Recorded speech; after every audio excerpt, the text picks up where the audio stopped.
फ़ायदा है जो मुझे लगता है कि बहुत इम्पॉर्टेंट है, ज़्यादा लोग बात नहीं करते उसके बारे में, वो है इमोशनल इंटेलिजेंस, जिसको हम हिंदी में बोलते हैं भावनात्मक बुद्धिता।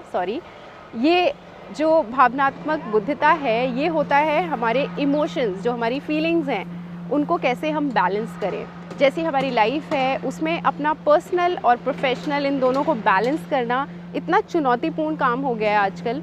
तो अगर आप अपने मूड स्विंग से परेशान हैं या आपको लगता है आप गुस्से में कई बार ऐसे डिसीजन लेते हैं जिससे आपको खुद नुकसान होता है, तो आप सूर्य नमस्कार करें। क्योंकि जब हम 12 स्टेप्स करते हैं, बहुत ध्यान से करते हैं, रिलैक्स होके करते हैं, तो जो हमारा मेंटल बैलेंस है वो फिज़िकल के साथ साथ इम्प्रूव होते जाता है।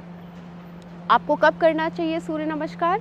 इसे आप कभी भी कर सकते हैं, कोई पर्टिकुलर टाइम नहीं है। सुबह आप करते हैं, इट्स वेरी गुड, पर टाइम नहीं है, आप शाम को कर लें। बस एक बात का ध्यान रखें कि आपका पेट एकदम खाली होगा। खाना खाने के बाद 3 घंटे से लेकर 3.5 घंटे तक आपको मिनिमम वेट करना चाहिए अगर आपको सूर्य नमस्कार करना है, अगर आपने हैवी खाना खाया है तो ये आप ध्यान रखें। इसके अलावा अगर आपको क्रॉनिक हाइपरटेंशन का प्रॉब्लम है, स्लिप डिस्क का प्रॉब्लम है, पास्ट में आपको स्ट्रोक आया हुआ है, तो आप सूर्य नमस्कार अवॉइड करें। और अगर करते हैं तो आप किसी योगा टीचर के सुपरविजन में उसको करें। ये मेरा आपसे रिक्वेस्ट है। और लेडीज़, अगर आपके पीरियड्स अभी शुरू हुए हैं तो आप 2 दिन रुक के आराम से सूर्य नमस्कार कर सकते हैं। जो लेडीज़ प्रेग्नेंट हैं वो अपने 12 वीक्स तक आराम से सूर्य नमस्कार को प्रैक्टिस कर सकते हैं। उसके बाद अगर उनको करना है तो अपने डॉक्टर से कंसल्ट कर लें या किसी पर्सनल ट्रेनर से, उसके साथ भी आप कर सकते हैं।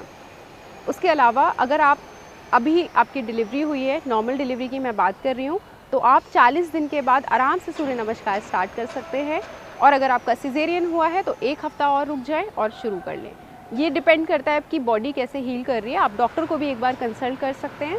इसके अलावा सूर्य नमस्कार किसी भी एज के, किसी भी जेंडर के लोग कर सकते हैं, उसमें कोई घबराने वाली बात नहीं है। तो चलिए मैट पर आ जाइए मेरे साथ और हम लोग अच्छे से सूर्य नमस्कार का अभ्यास करते हैं। शुरू करने के लिए हम लोग सबसे पहले तड़ासना समस्थिति में आएंगे। इसको हम माउंटेन पोज भी बोलते हैं। हमें कुछ नहीं करना है, अपने फीट को अपने हिप्स की चौड़ाई के बराबर खड़ा मतलब खोल लें, या फिर आप इनको दोनों को साथ में भी चिपका सकते हैं ऐसे। लेकिन आपको 2 चीज़ों का ध्यान रखना है कि आपका चेस्ट नीचे दबा हुआ नहीं होगा, ये ऊपर खुला होना चाहिए, और जो हमारे हिप्स है वो अंदर की तरफ खिंचे हुए होंगे। इसको हम मूलबंधा भी बोलते हैं, ठीक है। अब हमने अपने हाथों को सीधे स्ट्रेच कर दिया ऐसे आगे, और आराम से हम लोग ऐसे इस पोजीशन में खड़े हुए हैं तड़ासना में। शुरू करने से पहले रिलैक्स करेंगे खुद को, आंखें बंद करेंगे, 3 अच्छी गहरी सांसें, हल्के से आंखें खोल लें। अब हम लोग सबसे पहला स्टेप करेंगे जिसको हम प्रणाम आसन भी बोलते हैं, और इंग्लिश में हम उसे बोलते हैं प्रेयर पोज। तो ये बहुत आसान है। हम लोग अपने हाथ ऐसे उठाएंगे, पूरे मेरे साथ उठाइए अपने हाथ, पूरा स्ट्रेच लंबा हाथों का, दोनों को ऐसे जोड़ें। और जब जोड़ेंगे तो हमारा जो सर है वो, हमारी जो दृष्टि है वो दोनों हाथों की तरफ होगी, और मैंने अपनी उंगलियां और अंगूठा सब एक दूसरे से मिलाया हुआ है। मैं ऊपर देखती हूँ और उसके बाद फिर मेरी दृष्टि नीचे आती है, जैसे जैसे मेरा हाथ नीचे आ रहा है, और मैंने अपने आर्म्स, मैंने अपने ये जो हाथ हैं, हाथ का ऊपर वाला हिस्सा उसको भी जोड़ा हुआ है, और जब मैं नीचे आती हूँ तब ये अलग होता है। और फिर मैंने अपने हाथों को ऐसे अपनी छाती के बीच में, यानी कि स्टर्नम पे रखा हुआ है इस तरीके से। ये बहुत स्ट्रेट होगा। मेरे ये जो कोहनियाँ हैं वो एकदम स्ट्रेट हैं, ये ऐसे नहीं होंगी, ये एकदम स्ट्रेट खुली हुई ऐसे होनी चाहिए। ऐसे खुला रखे रहें, आराम से सांस लें इस पोजीशन में।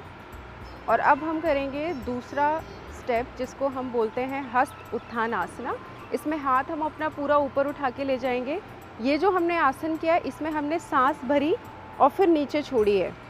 तो एक बार इनहेल हुआ है, फिर एक्सहेल हुआ है। अब एक्सहेल के बाद हमें इनहेल करना है, ठीक है। यहाँ पे एक्सहेल है।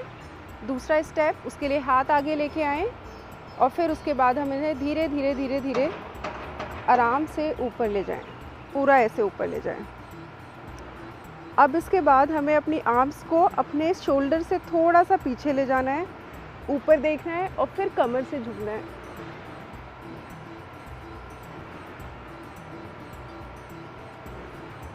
ये वाला स्टेप आपके एब्डोमेन के लिए बहुत अच्छा है, लेकिन अगर आपको हाइपरटेंशन का प्रॉब्लम है या बैक इशू है तो आप ज़्यादा बेंड नहीं होंगे। आपको क्या करना है, सिर्फ आप अपना हाथ उठाएंगे, ऊपर देखेंगे और थोड़ा सा हाथ पीछे करेंगे बस। लेकिन अगर आपको प्रॉब्लम नहीं है तो आप अच्छे से पूरा पहले आर्म ले जाएं, अपना सर और फिर अपनी कमर।